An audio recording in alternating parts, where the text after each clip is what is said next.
이어서 두 번째 끼니 함께 하시죠. 오늘 두 번째 끼니 수급입니다. 캐몬이 올라와 있습니다. 3거래일 연속의 상승이고요. 캐몬 하면 요즘 조금 익숙하시죠? 1% 현재 상승하고 있는데 CRO 기업입니다. 임상 연구를 위탁하는 기업이고요. SK 바이오사이언스의 코로나19 백신의 비임상 연구를 위탁했던 경험이 있는 기업입니다. KPM테크가 3거래일 만에 상승하면서 11% 강세에 뛰고 있는데요. 지분 투자를 하고 있는 휴머니젠의 코로나 치료제 3상이 순항하고 있다는 소식이 들려오고 있네요. 뒤를 이어서 EID 이틀 연속의 상승, 상한가 기록하고 있습니다. 2차 전지로 사업을 확대하고 있으면서 새로운 2차 전지 관련주로 오늘장 부각되고 있는 EID까지 이 세 가지 종목이 있는데요. 어떤 종목 살펴보는 게 좋을까요? 네, 한번 캐몬에 대해서 이야기를 나눠보겠습니다. 최근 들어서 어떤 바이오 종목들, 이전에는 사실상 증시의 유동과 함께 꾸준히 성장세로 올라왔지만은 최근에 조정과 함께 바이오 종목들이 다소 소외되는 느낌을 많이 받았었던 것 같습니다. 자, 그럼에도 불구하고 오늘장 캐몬을 소개드리는 이유는 이렇습니다. 캐몬이라는 회사, 본디 우리가 CRO라고 하는 비임상 그리고 평가를 진행을 하는 기업입니다. 실제로 어떤 제품이나 어떤 중소기업의 제품이 만들었을 때에 대한 독성이라든가 혹은 부작용에 대한 평가를 하는 회사가 바로 이런 CRO 기업인데요. 오늘 장에서는 마찬가지로 이 캐몬이 이제는 CRO뿐만 아니라 CMO까지 같이 진행을 한다는 특징과 함께 이슈와 더불어서 주가가 상승을 한 것 같습니다. 특히 아스트라제네카로부터의 어떤 백신을 생산하고 있는 SK 바이오사이언스로부터의 어떤 위탁 분량을 받게 되었다는 것이 특징인데요.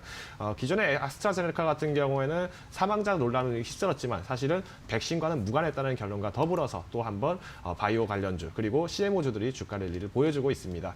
최근에는 비임상 결과에 대한 어떤 식약처 전달 이후에 이번 달 혹은 다음 달 중에는 1상과 2상에 대한 제출 수혜가 기대가 된다라는 특징과 더불어서 SK 바이오사이언스와 그리고 앞서서 소개해드린 캐몬이 같이 한번 동반 강세를 나타내는 특징이 있는데요.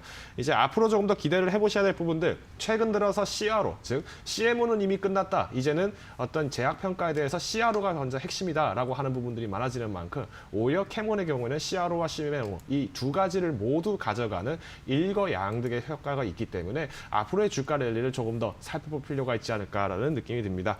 이제 가장 중요한 부분, 최근 들어서 환절기가 들면서 세계적으로 확진자가 굉장히 급증을 하고 있습니다. 전 세계 확진자가 이제는 거진 60만 명을 임박할 정도로 확산 속도가 빠르게 나타나고 있는데요. 내년 1월부터 이 캐몬이 실제로 이 백신에 대한 위탁 생산을 가동하기 시작하면서 네. 이제는 생산 라인에 대한 진입을 또 한번 노려보자라는 제안을 드리겠습니다. 네, 알겠습니다. 캐몬 비임상 CRO 기업이면서 또 CMO의 계약도 체결을 했다는 점 말씀해 주셨습니다. 바로 아스트라제네카의 또 계약을 받은 SK 바이오사이언스로부터 CMO 위탁 생산에 계약을 체결하면서 내년부터 캐몬 역시도 아스트라제네카의 그 백신 부분을 생산하면서 실적 급성장이 예상이 되고 있는 그러한 기업이 될 텐데요. 캐몬 등급 설정하겠습니다. 몇 등급 주시겠어요? 2등급 부여하겠습니다. 오늘 장에서 진입하셨던 분들 주가 떨어진 거에 대해서 아쉬움 없이 가지고 가셨으면 좋겠습니다. 네, 알겠습니다. 오늘 탄력이 좀 많이 둔화됐거든요. 장중에 10% 넘게 상승을 했다가 이제 한 자릿수 1% 상승을 하는데요. 목표 주가 주시죠? 네, 실제로 오늘 장에서는 5,500원 선에서 다시 하락 전환을 한 부분에 아쉬움이 나타나고 있습니다만은 실제로 CMO와 CRO 이 두 가지를 동시에 할 수 있는 캐몬과 같은 경우에는 앞으로의 가치 평가들이 좀 더 가속화될 것으로 나타나고 있습니다. 때문에 연중의 달성은 보다 보수적으로 진입하시고 이후에 내년 그리고 내년 하반기까지는 충분히 7,000원선까지의 도전은 가능하다라고 말씀을 드리겠습니다. 다만 손절 가격 같은 경우에는 4,000원 선으로 제안을 드렸는데요. 혹여나 바이오주, 최근에 바이오에 대해서 안타까운 경험이 있으셨던 분들이나 혹은 다소 바이오에 대해서 부정적으로 보시는 분들께서는 캐몬이 아니더라도 다른 섹터나 혹은 증시의 흐름에 따라서 다른 종목으로의 전환도 추천을 드리겠습니다. 네, 알겠습니다. 코로나19 관련주 가운데 실적 기대감이 작용하고 있는 분야입니다. CRO와 CMO를 함께 하고 있는 캐몬 알아봤는데요. 등급 2등급 설정하면서 목표 주가는 7,000원, 손절가는 4,000원을 제시했습니다.